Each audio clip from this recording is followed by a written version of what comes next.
एक गुलाम था। गुलाम समझते हो? गुलाम।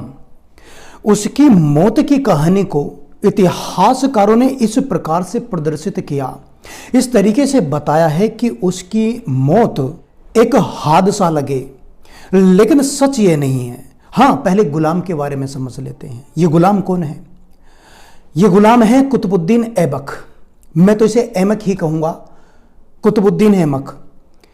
ये दोगले इतिहासकारों ने इसकी मौत को इस प्रकार से प्रदर्शित किया है कि इसकी मौत को एक हादसा बता दिया, जो एक आज के पोलो प्रकार का जो खेल होता है कि उस खेल को खेलते समय वह घोड़े से गिर गया और उसकी मृत्यु हो गई। लेकिन क्या आप जानते हैं कि वो पोलो किस प्रकार से खेला जाता था? वो इंसानों के धड़ों से खेला जाता था, इंसानों की खोपड़ियों से खेला जाता था। लेकिन ये दोगले इतिहासकारों ने यह नहीं बताया कि वह घोड़े से कैसे गिरा, उसके पीछे क्या कारण था, क्या रीजन था। आज रीगल भारत पर इसी बात की चर्चा करेंगे। यदि आप चैनल पर नए हैं तो चैनल को जरूर सब्सक्राइब कर ले में और बेल आइकन को भी जरूर प्रेस कर ले में, ताकि इस प्रकार के कंटेंट, इस प्रकार की वीडियो सबसे पहले आपके पास पहुंचे।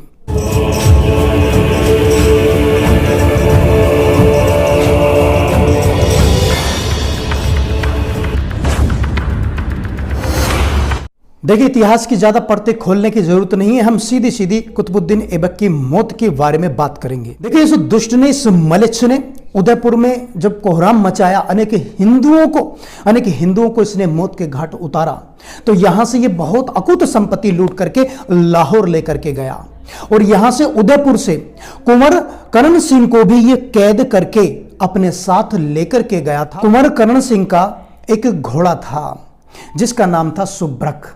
अब देखिए, जैसे ही घोड़े का जिक्र आता है, अश्व का जिक्र आता है, तो महाराणा प्रताप के चेतक के बारे में बात ना हो तो घोड़ों की कहानी पूरी नहीं होती। लेकिन चेतक तक ही सिमट कर के नहीं रह सकते हम। सुब्रक की कहानी हमको नहीं बताई गई। एक स्वामी भक्त घोड़े की कहानी सुनिए। अब इसे ऐमक को, कुतुबुद्दीन ऐबक को, कुंवर करण सिंह का ये सुब्रक नाम का घोड़ा भी पसंद आ जाता है। ये इसको भी लेकर के लाहौर रवाना हो जाता है। मैं तो कहूंगा रफू चक्कर हो जाता है।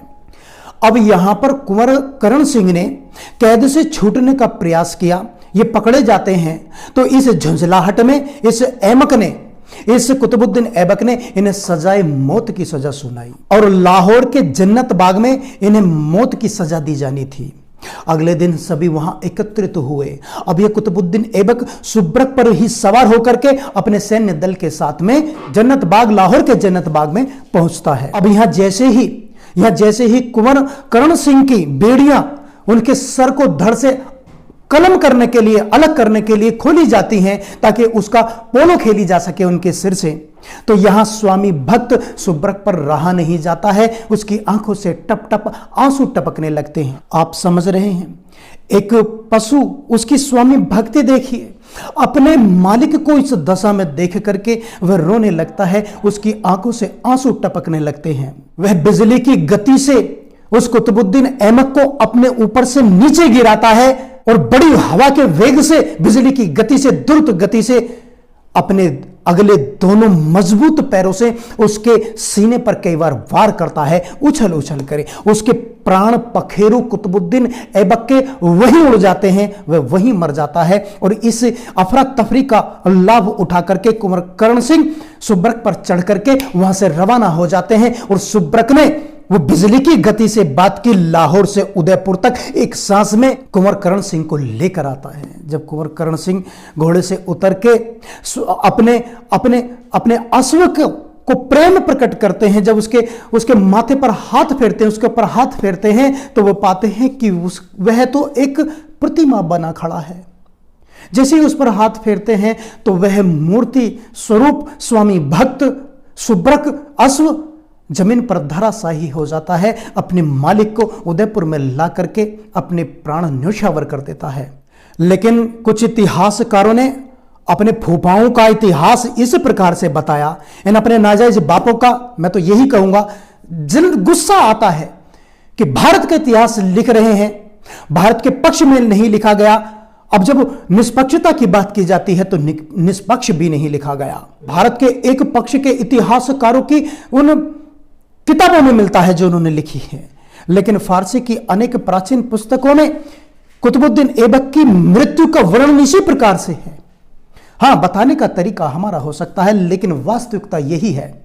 लेकिन हम अपने इतिहास को, हम इतिहास की सच्चाइयों को आगे बढ़ाएंगे और इसमें आप लोग भी हमारा साथ दीजिए, रीगल भारत का साथ दीजिए। वीडियो को ज्यादा से ज्यादा शेयर कीजिए। भारत के हर नागरिक को इस सच्चाई का पता होना चाहिए और उन बहरों के कानों तक भी यह खबर पहुंचनी चाहिए जिन्होंने इनको नजरअंदाज किया। और दोस्तों, रीगल भारत ने एक छोटा सा फिल्म प्रोडक्शन शुरू किया है। फनी वीडियो या सॉन्ग की म्यूजिक के लिए, उसकी एडिटिंग वगैरह के लिए, शूटिंग के लिए, फनी वीडियो बनाने के लिए, वीडियो की एडिटिंग के लिए आप रीगल भारत से संपर्क कर सकते हैं। आप डिस्क्रिप्शन में मेल आईडी चेक कर सकते हैं, जिसको जरूरत हो तो वहां संपर्क कर सकते हैं। रीगल भारत बहुत ही अच्छे प्रकार से प्रोफेशनल तरीके से कार्य करके देता है। दोस्तों, यदि आप सक्षम हैं, हम कहते हैं फिर से, यदि आप सक्षम हैं तो रीगल भारत को सपोर्ट करें, ज्वाइन करें, रीगल भारत को ज्वाइन करें या सुपर थैंक्स आदि से हमारा प्रोत्साहन बढ़ाएं। और यदि आपके पास कोई विषय है जिस पर आप वीडियो चाहते हैं तो कमेंट में जरूर लिखें, हम कोशिश करेंगे उस विषय पर वीडियो बनाने की। वीडियो देखने के लिए धन्यवाद। मिलते हैं फिर किसी दूसरी वीडियो में, तब तक के लिए राम राम जी।